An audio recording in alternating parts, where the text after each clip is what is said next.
Reflet d'Afrique Télévision.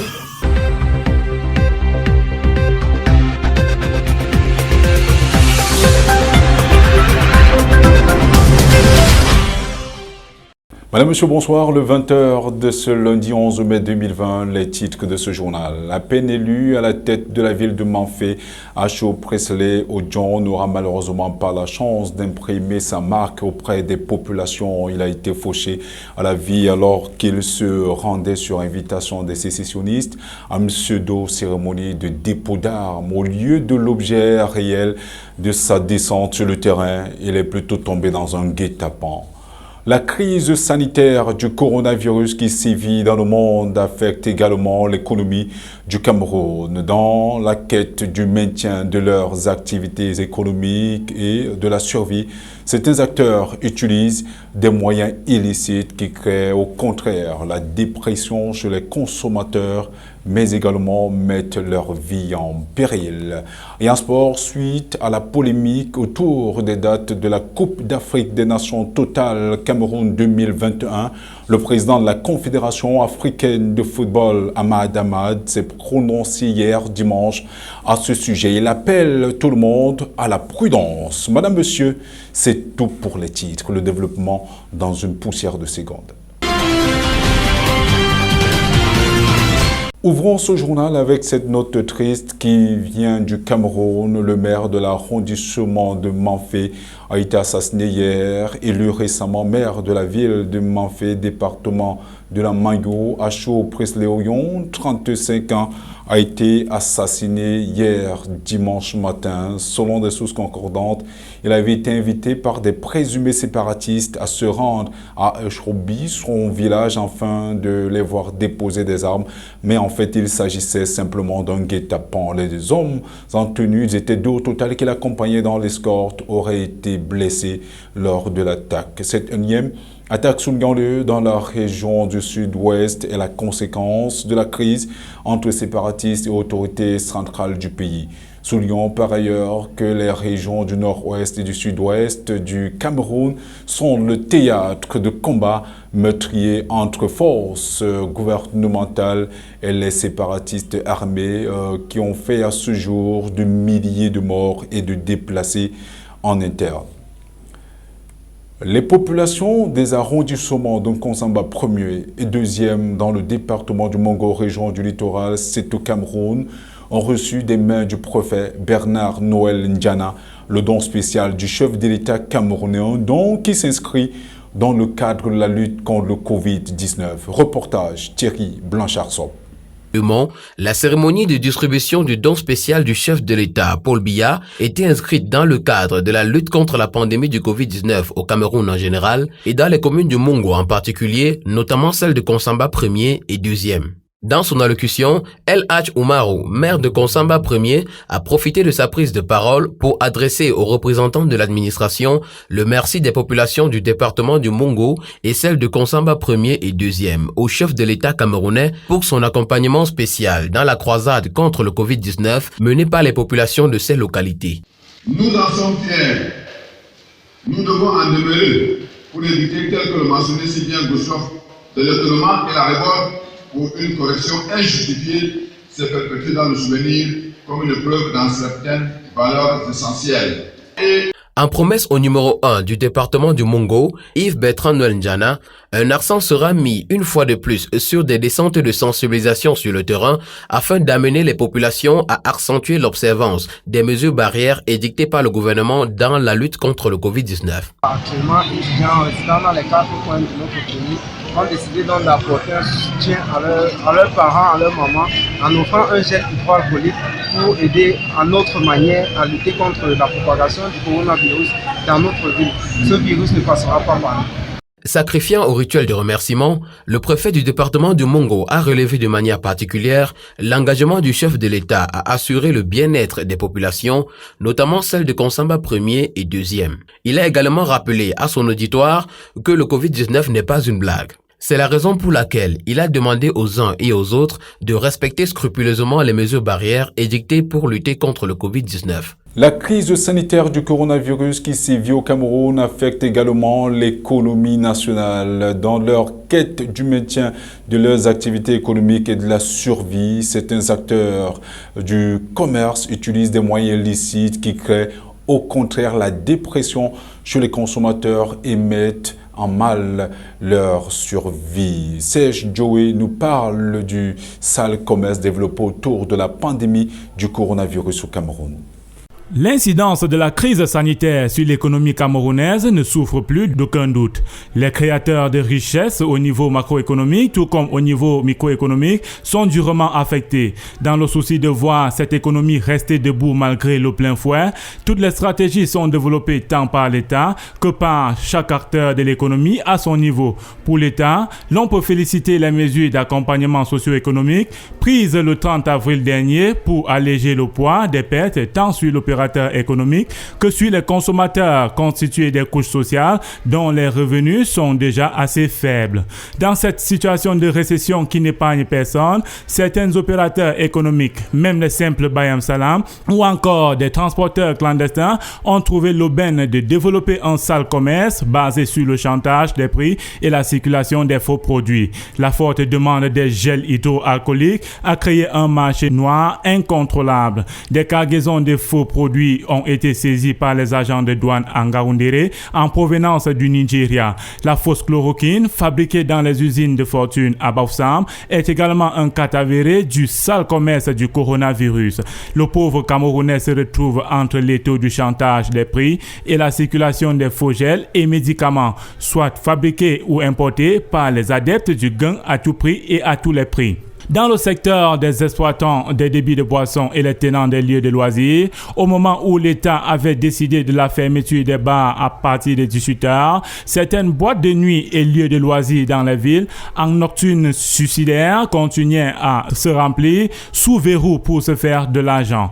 Pour les transporteurs, les brebis galeuses du sale commerce y font aussi office. Certains transporteurs clandestins inter-villages et intra-urbains ont trouvé l'aubaine d'augmenter les tarifs sans aucune concertation et ceci sous le regard complice des autorités. Pourtant, l'usager subit autant que les affres de la crise. Ces transporteurs véreux en profitent pour engranger des bonus sur leurs recettes habituelles. Le sale commerce du coronavirus n'épargne pas les Bayam Salam du marché Mokolo à Yaoundé, Mbopi à Douala et même dans les petits marchés des zones rurales. Le prix du citron, du gingembre a subi une hausse vertigineuse seulement parce qu'une spéculation non avérée disait qu'il soigne le coronavirus.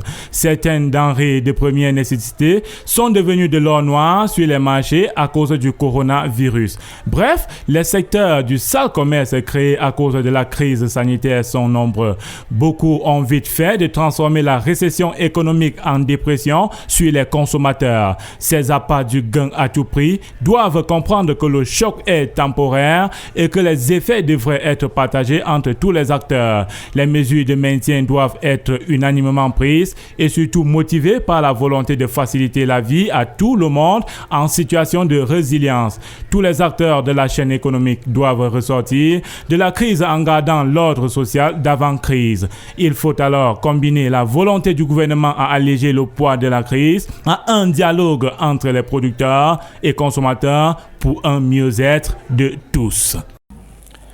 Le gouvernement de Djibouti, petit pays de la Corne de l'Afrique, abrite d'importantes bases militaires étrangères, a prolongé hier dimanche, et ce jusqu'au 17 mai prochain, le confinement pour lutter contre le coronavirus, après en avoir annoncé l'allègement progressif. La jolie, faut pas. Le gouvernement, par la voix du Premier ministre Abdoul Kader Kamil Mohamed, vient de décider de prolonger d'une semaine encore le confinement jusqu'au 17 mai prochain. Selon le ministre des Affaires étrangères, les conditions ne sont pas encore réunies pour assouplir le confinement dans ce pays. Pourtant, on se rappelle que quelques heures auparavant, le même ministre avait annoncé sur son compte Twitter que le processus de réouverture progressive du pays devait commencer à partir de lundi, justifiant cette décision par la nécessité pour la population de gagner gagner sa vie. Sous conditions de très strictes mesures de protection, comme le port du masque et la distanciation sociale, les transports collectifs vont reprendre et les lieux de culte seront officiellement autorisés à rouvrir, avait-il précisé. Les frontières resteront donc fermées, sauf pour le personnel amené proportionnellement beaucoup plus de tests de dépistage que bien d'autres pays africains. Le confinement imposé à Djibouti depuis le 23 mars est largement inappliqué, comme l'a récemment déploré le président Ismaël Omar Guelleh, au pouvoir depuis 1999. Niger, des échanges de tirs ont opposé l'armée nigérienne et les combattants djihadistes samedi dernier au poste de Difa, la grande ville du sud-est du Nigeria, proche de la frontière du Nigeria. Thierry Blanchard-Sop nous en dit un peu plus. La secte islamique Boko Haram ne désarme pas. Hier dimanche vers 10h GMT, leurs combattants ont discrètement traversé à pied le pont de Ndouti sur la frontière pour s'approcher à une centaine de mètres du poste militaire nigérien du côté du pont. Selon une source au ministère nigérien de la Défense, leur intention était d'attaquer les militaires par surprise. La même source a indiqué qu'ils ont néanmoins ouvert le feu sur les militaires qui ont à leur tour riposté à l'aide d'engins blindés. La puissance de feu a permis de repousser l'ennemi. Aucune victime n'a été enregistrée côté Ami, a-t-elle expliqué. Soulignant que depuis le 3 mai, d'importants combats ont opposé l'armée nigérienne à des combattants djihadistes près du pont de Ndouti qui relie le Niger au Nigeria au sud de Difa. 2 soldats nigériens ont été tués et 3 blessés, selon un bilan du ministère de la Défense du Niger.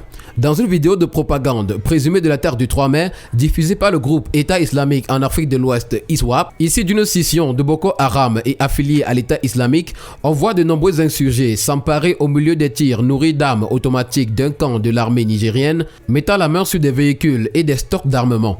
Le ministère de la Défense a affirmé que 50 djihadistes ont été tués dans une autre opération le 3 mai au niveau d'une localité nigériane située à 45 km au sud de Tumu au Niger grâce à une action des forces nigériennes et nigérianes appuyées par les partenaires France et ou États-Unis.